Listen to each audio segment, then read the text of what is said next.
Gloria, stand by. Dan Abesh is on the Hill as well. Let's get some pre-action, you might say, reaction before this event comes out. A little bit of the input of preview of the debate that's about to come. CNN contributor Ana Navarro is also a Republican strategist, and she's a close ally with Marco Rubio, one of the Republican senators involved in this. Dan Stein is the president of FAIR, the Federation for American Immigration Reform. Dan, I want to start with you. This has been an issue which conservative Republicans have said, no. Anything that grants legal status or citizenship to someone who crossed into the country illegally is amnesty. Is it a different climate now, and can you support this framework?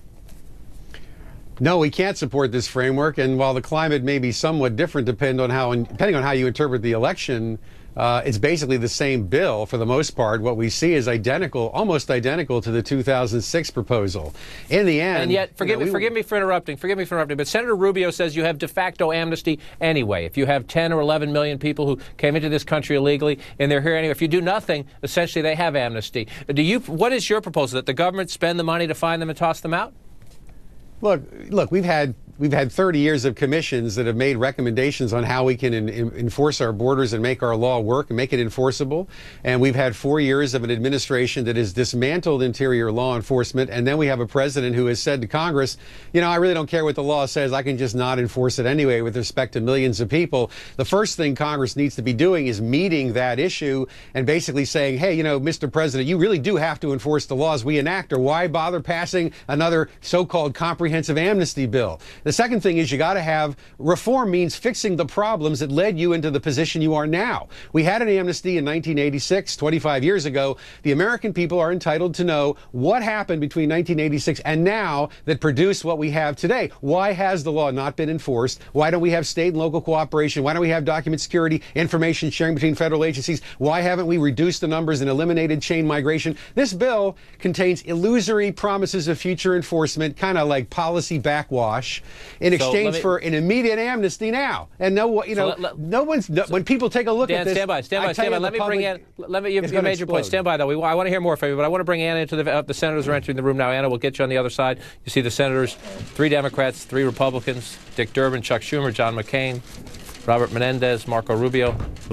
Es un ejemplo del proceso que vamos a ir adelante cuando realizamos la legislación que pudiera crear esta oportunidad. You're watching here Senator Robert Menendez, Democrat of New Jersey, part of a bipartisan group outlining a new immigration reform proposal that they say they are now quite confident can pass the United States Senate, but a feisty debate ahead. If you followed this issue in recent years, you know that. Let's get both sides of that debate now. CNN contributor Ana Navarro is also a Republican strategist. Dan Stein, who we spoke to just before this event, president of FAIR, the Federation for American Immigration Reform. Anna, I want to come to you first on this one.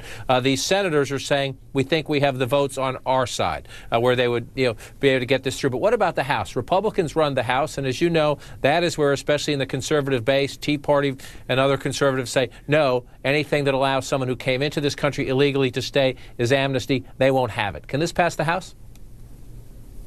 You know, I don't know if this exactly can pass the House, but I know that the House itself is moving its own project, its own bipartisan project. It's been led by folks like Javier Becerra and Zoe Lofgren and Luis Gutierrez. On the Democrat side, it's being led by Mario Diaz-Balart on the Republican side. And they have been meeting actually for months and years crafting a bipartisan agreement.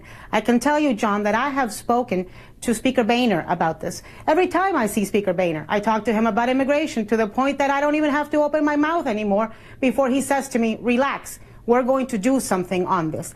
I know also that Representative Raul Labrador, who is very popular with the Tea Party, who is on the Judiciary Committee, is working on a set of principles. So yes, there is commitment, there is effort that's going to be made, and it is the right time. And you know, last time immigration reform failed because of timing, because it was brought up after Social Security had failed. That's why we cannot wait for something else to fail to bring it up this time. You do have to strike while the iron is hot. Yes, we've heard these words before, but I can tell you, having been at the Republican House retreat, it is a different climate today than it was the last time this was done. And so, Dan, you just listened to these senators saying no one is going to get everything they want. I want to put that question to your organization. What these senators promised is tougher employment, employer sanctions if they don't verify, tougher border security, a tougher path to citizenship, a more arduous path. They said they would make sure there are criminal background checks, even just for legal residency. You would have to speak English and paying back taxes. You're getting some things in this proposal that your organization has long called for. Why not say, okay, I'll compromise? Look, nobody wants reform more than we do at FAIR, and it would be great to see some ironclad, concrete proposals that would actually move the country in the direction we want it to go to. Now, none of the senators actually mentioned by name the E-Verify program, which is the one that's been in place over the last 20 years. It's been 25 years since we were promised a work verification system. So to make this kind of open-ended commitment without any guarantee that it's actually working and in place before you talk about amnesty seems not credible.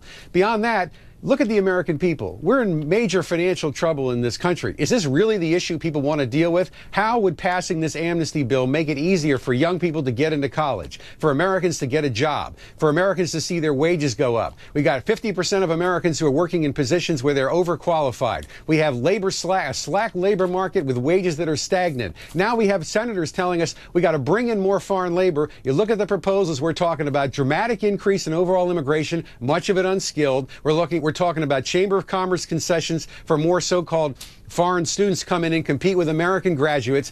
How is this helping the American people right now when we're talking about major cutbacks in spending across the board? So in the end, the reason the timing seems to be critical is because the bill is allegedly so unpopular. It's a Trojan horse bill. It's so unpopular, they have to try to do it when people aren't really paying attention. And at FAIR, we're going to make sure every single jot and tittle of this bill is audited and make sure every American understands what's in the bill, what the implications are, and why, if there are promises, they need to be kept. Dan Stein, I appreciate your time today, and Navarro as well. As you can get a sense just from watching it, a very feisty debate on immigration reform has been set aside for a while at the congressional level. It begins today anew here, Brooke. It starts in the United States Senate, but the conservative Speaker of the House, you just heard Anna Nochi's talk to John Boehner about this. He'd like to get a bill through. The question is, what does his conservative base say? We've talked about this on other issues in the past. So a feisty debate starts today. We'll follow it. The president speaks tomorrow in Vegas. We'll see where we end up.